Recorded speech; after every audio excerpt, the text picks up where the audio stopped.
Okay guys, we are back with another video for all things silhouette and sublimation, and this time we're going to talk about our fill panel a little bit. So just to get started here, I'm going to draw a shape, and I already had my fill pattern turned on, so that's why there is something in there, but normally you probably wouldn't. So you would draw a shape, and you probably know that you can use any of these colors over here to fill that shape in. You can also come down to the advanced options and you can change the RGB code or the hex code if you have a particular color you want to use, and you can change the color that way. Another thing that you can do is you can click on this second box up here, the second option, and this is the gradient tool. So you can choose different gradients that are in here. And it also has an advanced option where you can come down here and you can kind of change the look of your gradient, but I'm not going to touch on that too much. What I wanted to talk about today is this fill pattern. So when you click on this fill pattern, some options come up, and these first options here are patterns that came with the Silhouette Studio program. And so you can fill it in with any of these different options here. Lots of options here to choose from. And they even have here some clouds and so forth. So something that you can do when you're using the fill pattern is you can, I'm going to scoot this over just a little bit. Do you guys realize you can move your panels around to wherever you want them? So I'm going to move this on the screen so my lovely face down here is not blocking it. But you can scale your pattern. So if you wanted to kind of zoom in here on these clouds and make your pattern a little bigger, you can. And you can also zoom back out. Another thing that you can do is if you click on this pan pattern here and we come over here and we click on this little center dot, we can kind of move this around. Okay. Now another thing that you can do as we scroll on down here, I have lots of glitter patterns in here. So I could fill this in with glitter. And I've used this quite a bit. That's why I use the glitter a lot. So that's why I have these in here already. So I could just do a merge and a crop and so forth. But since I use these so much, it's just easier to have all of these patterns already in here. So if you want to add your own fill pattern, you can do that. Or you can also even add a photo if you want to use it as a fill pattern. So I'm going to show you how to do that. We're going to come over here and we are going to click on this little arrow down here. And that brings our library up. And I'm going to go to patterns down here, click on that, and you can see here are my glitter patterns. Now I'm going to add just into this pattern paper folder here, I am going to add a picture here.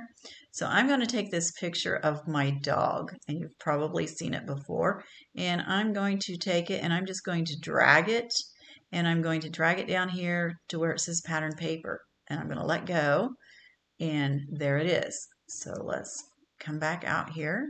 Let's close this by pushing that little, clicking on that little arrow. Now let's scroll down here and see if it shows up. So here's some wood grain. I use wood grain a lot in my designing, so I have some of my favorite wood grains there in another folder. Now let's click up here on the patterns, and lo and behold, there's my dogs. Now again, we can scale this. So if we scale it at, put it back to 100% and pan it back down, it's going to fill it correctly here. But you can again scale up, and you can kind of like zoom in, and let's say I just want little Sadie space here, so I can again click on this pan pattern and I can move it around a little bit until I get more of Sadie. This is our little dog Sadie. I can get her face in there. So see, you can click on the pan pattern and move it around in here. Now that's something you can't do when you crop. Now another thing that's kind of fun to do, if we scale this way down, the pattern just starts repeating in there. So now I have this same picture in here multiple times. This might be cool to fill something in, make a design and sublimate it onto something like socks or something like that. So another thing that you can do, I'm going to type in Emmy, and since I already had a fill pattern in here previously, it's sticking that back in there, and that's okay because we can change it. I'm going to come over here to the fonts, and I'm going to pick a bigger, blockier font. So I'm going to choose Impact. That's kind of a bigger, blockier font, and I'm going to make it big. So here is one of the fill patterns that's already in Silhouette Studio. So I'm coming back over here, and I don't want that. I want to put my dogs in there. So look, you can just easily crop your dogs in there. Now, if I, again, scale this down, so now I have her name, and I have her picture in here multiple times. So this is just kind of another option. So this is the fill pattern. Again, you can use a photo as your background paper or your fill pattern. You can use an actual background, scrapbook paper type stuff. This glitter here, it was just a file that I had bought from somebody that had all the different glitter designs in it, and you can add those in easily. Again, you just have to come over here, you click on this little arrow that opens up your library. Then what I do is I minimize my screen, and I usually have whatever I want to save in here. I have it on my desktop.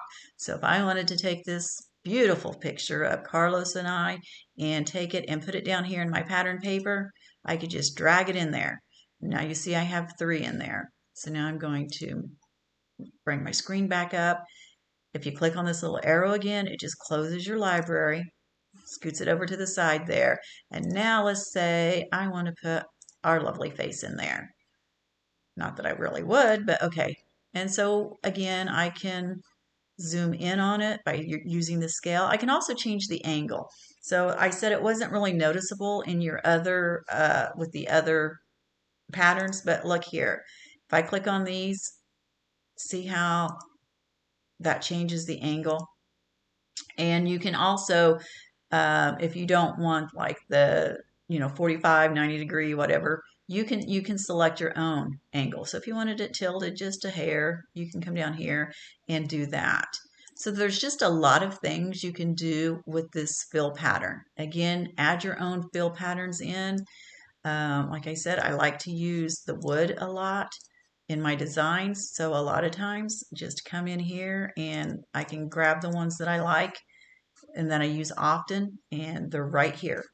So hopefully that helps you out. That talks a little bit about the fill pattern. And thanks for watching, and we will hopefully have some more videos soon. Bye-bye.